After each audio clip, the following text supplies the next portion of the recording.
Hey guys, so I took AP Language my junior year, and I took the exam in 2020 when we did not have the traditional AP exam. It was only one essay. I did get a 5, but I could not tell you really how to do multiple choice. So this video is mostly going to be about how I got a 5 through the essay, but I apologize in advance since I didn't take multiple choice in my exam. I don't know how I would have done on that. So that's just my disclaimer, but I'm gonna explain to you what I did for the modified test, and I think it will still help you. Step number 1 was I got the Princeton book for AP Lang. I will link that below.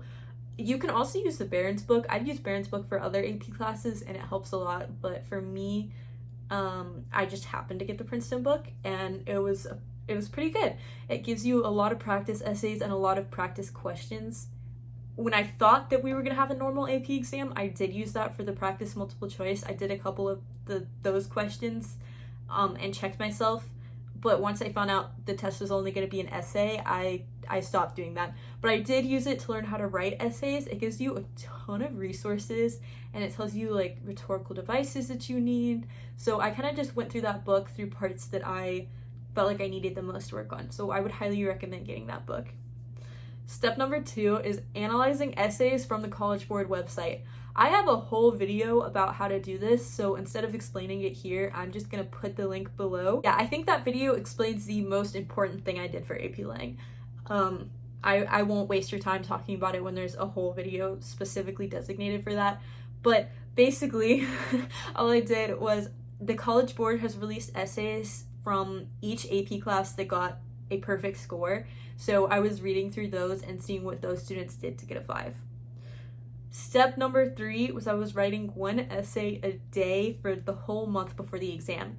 We were in quarantine, so I know this might be an impractical goal now, but I think if you're writing an essay maybe every other day, I think this would be really helpful because it helps you get used to thinking in that, because it's kind of like learning a language. When I was learning Spanish, the more I was speaking Spanish, the more I was using that brain muscle. I don't know. So the more I did it, the easier it became for me to think about sentences in Spanish. And I think writing is the same way. The more you do it, the easier it is to think, like to just immediately write an eloquent sentence. I don't know. So I was doing that every single day. And then usually I was using ones that the College Board had released and then looking at what students who got perfect scores did to kind of see how I compared. If you don't have time to write an entire essay every day, I would just go through and write a structure. So say what your topic sentence would be for each paragraph and then give a little bit of details about what you would write, but maybe spend no more than 20 minutes on that essay. Another thing I did with these practice essays was sometimes I would practice writing the essays in under the time limit that we had.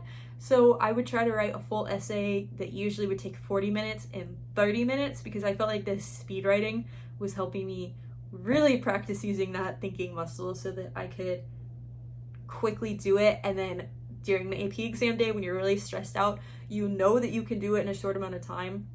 So it seems like really long, so you have lots of time to think. Step 4 was highlighting essays using a color coordinating technique. For me, this is just the best way to put things into your mind is by color coding. So every time I wrote an essay or I was reading a perfect student essay, I would color code topic sentences, evidence, and analyzation. Is that how you say the word? Analyze? I don't know. I would have colors for each of those and then go through and highlight them because then you're kind of seeing a structure of it, which I think really helps because then you can just look at it and see like how many topic sentences you need, how many pieces of evidence you need, what you've been doing naturally and what you could improve on. I just think this helps, and I also talk about that in my video with explaining the essays. Step 5 is to make a list of sentence templates and words that you should use in your essay. So the Princeton book has a lot of these. It gives you some like good sentences you could use for maybe like your rhetorical device essay. So like I had this composition notebook where I was writing each of my daily essays and giving myself feedback on my own essays. In this composition book, I also had a list of good words to use for the rhetorical device essay and sentence templates, which you can find these in the Princeton book, the Barron's book, and also the YouTube videos that the College Board released in 2020 during the quarantine. Step 6 was I watched every single video that the College Board released during the quarantine, which I kind of just touched on, but I think watching all of those videos really helped me. I watched them in double speed, so I wasn't paying a ton of attention. I even was watching some of them while I was like exercising and like walking around the house, but I do think watching those really helped to get an idea, because you know that's a direct resource from the College Board, and the College Board, they're the ones grading your exam, they're the ones writing the exam, so seeing exactly how they think and learning their minds I don't know, that seemed to help me a lot. So I watched all of those videos on double speed just over time, and I didn't have to like sit down and take notes every single time I was doing it. I kind of was just like briefly listening to them. Like I went to the beach with my friend and I was watching them the whole car ride, so fun times, you know. But I do think that helped. So those are the 6 things that helped me to get a 5 on AP Lang. These are a lot of the same techniques that I've used for every AP exam that I've studied for, and I think these really help. The only difference is, since AP Lang is purely skill-based, you're not really learning any content.